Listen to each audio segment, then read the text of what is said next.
Io, come va ragazzi, sono la vostra Bex e bentornati al Race Rundown dopo il Gran Premio dell'Emilia Romagna.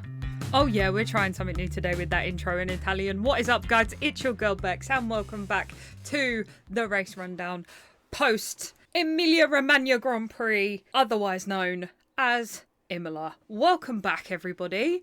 In English, I promise. That Italian, very broken. I've been learning it for about 5 years. Still not great. It's a work in progress, much like my background. As you can see from this episode, not a video episode this week, I'm afraid. I'm currently prepping for a wedding. The office looks a mess. I've had a B12 injection today. I feel like shit. So we're doing just audio only, but we'll crack on as always. So, other than that terrifying Italian intro, we had an outstanding weekend at Imola this week. So Max turn 1 on Oscar.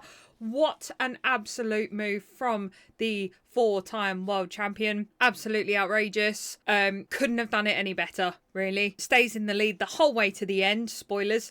Lando 4th, Oscar 2nd on lap 1, Russell was 3rd. Lap 2, Max is over a second ahead, he's just pulling away. The Red Bull was absolutely outstanding this weekend. George had a good start but was blocked in by Max, so he kind of just had nowhere to go really. Still defending position 3, which is good. Lap 9, Max is over a second and a half away. Lando eventually, after some back and forth, some tit for tat, passes George, with Alonso giving it a little bit of a creep. Alonso had a good weekend this weekend, thank God. Honestly, it was starting to look a bit dicey for the rookie, if you know, you know. He seems to have done a good job in pulling that car from the depths, if you know what I'm saying. And when you have Stroll as your teammate, you're always going to look better, aren't you? Anyway, moving on. Tyre deck was bad for George. I feel like the mediums didn't last as long as they were expecting them to.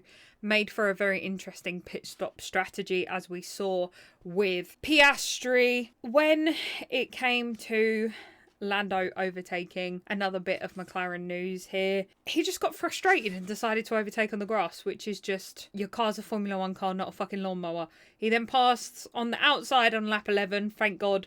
Piastri pits lap 14 with a very slow pit stop because of the front right tyre. And at the same time, we had a very interesting pit stop for old Alonso.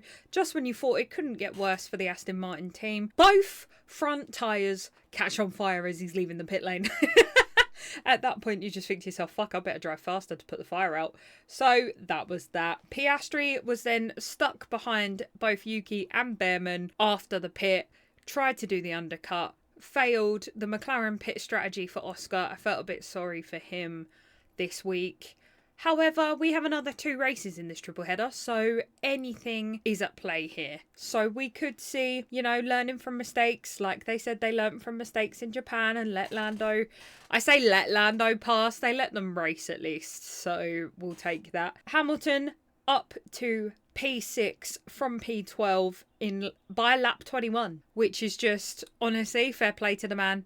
Could this be the turning point? I know Sky F1 have said quite a lot this past week, post-race so far, that this could be the turning point for Lewis when it comes to handling the Ferrari from now on. I'm not too sure. I don't want to hype him up too quickly. So then Piastri passes Lewis with ease, which makes me think, again, he's still got a little bit of a way to go with that Ferrari. Lando, second with 10-second gap to Max.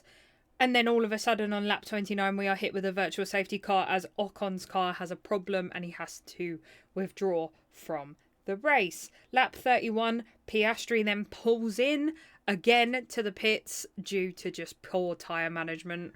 Not necessarily on his part, but I think the pit strategy was just all wrong for the Australian this weekend. And to be fair, Lando has been known to hold his tyres a little bit better than the Australian. So this could have played into the fact that Lando was able to hold position for a little bit longer. Unsafe release from the Ferraris, potentially. Sainz and Yuki were beefing again. I feel like they're having a bit of tit for tat back and forth constantly. This will be a whole season thing, I feel. Lap 34, Lewis finally gets past Kimi. I think this was because of what then happened with Antonelli being out with a problem at his home race as a rookie on lap 46 with a full safety car, which sucks. Max then goes into the pit on lap 47. Lando with a slow stop pitting just before the safety car, which was a shame. Lando and Oscar going toe for toe, but playing fair, which was nice to see. Williams competing with the Ferrari and Albon off the track into the gravel, with Leclerc being told then to give the position back. I'm still not sure how I feel about that. I've watched the replay 4 or 5 times and I'm still undecided on who was actually at fault there. Leclerc then comes over the radio, oh, is this how we race now? We just let people pass, blah, blah, blah. Ultimately, the stewards and the drivers come up with the rules and they piss and moan a lot, considering it's something that the stewards and the racers come up with. But yeah, so anyway, the place gets given back. 4 wins in a row at Imola, 4 Max with 400 races for Red Bull. So that was the quick race rundown in under 10 minutes. As we all know, I like to keep that section brief. Then we have the off-track news, which as always is rather exciting. So we had Oliver Oakes leaving Alpine, which, considering everything that's going on with his brother, I'm not shocked by this. A little bit of elaboration on that, allow me to just get what actually happened. This is what we have here. Oliver Oakes, Alpine boss, resigned days after brother charged with transferring criminal property. Here we go. William Oakes charged with transferring criminal property after being found in possession of a large amount of cash. The 31-year-old is director of High Tech GP alongside brother and founder Oliver. Oliver Oakes resigned as Alpine team principal days after his brother was arrested. After being found in possession with a large amount of cash, he was stopped in Silverstone Park on May 1st. The 31-year-old of Rugby, Warwickshire, was remanded in custody after appearing at Northampton Magistrates Court on May 3rd. A Metropolitan Police statement read, William Oakes, 31, of Rugby, was charged with transferring criminal property on Friday 2nd of May after he was stopped in Silverstone Park area in Northamptonshire on Thursday the 1st, in possession of a large amount of cash. He appeared before the Northampton Magistrates Court on Saturday the 3rd and was remanded in custody. He's the director at High Tech Grand Prix, the British-based junior team, founded by his brother Oliver Oakes. Oliver Oakes, who is not linked to William Oakes' arrest and is not accused of any wrongdoing, is a former racing driver and won 2005 karting world titles. Okay, well, that doesn't look great, does it? Then we had the news about Cadillac saying that they will only select a US driver on merit, which is what we like to see because, you know, we're not out here discriminating.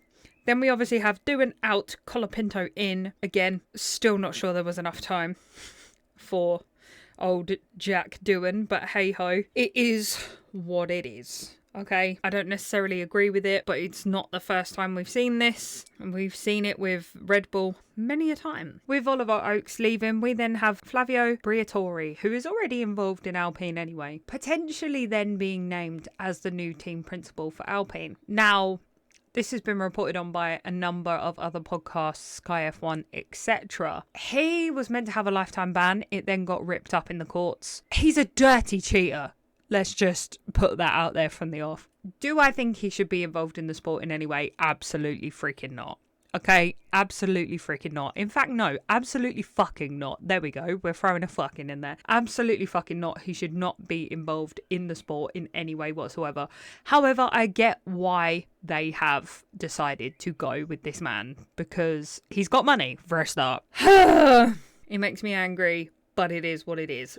There's lots to think about when it comes to the FIA and lots of rumours around Carlos and his dad being part of the FIA now. The rules that have recently come out surrounding swearing and fines and things like that. Honestly, this Bansalem geezer just needs to fuck off. And I know I said his name wrong, but he just needs to fuck off. I don't even care enough to learn his name properly. He could just fuck off. Carlos Sainz Sr. would do such a better job. There's also talks of Lewis's dad being involved with the FIA.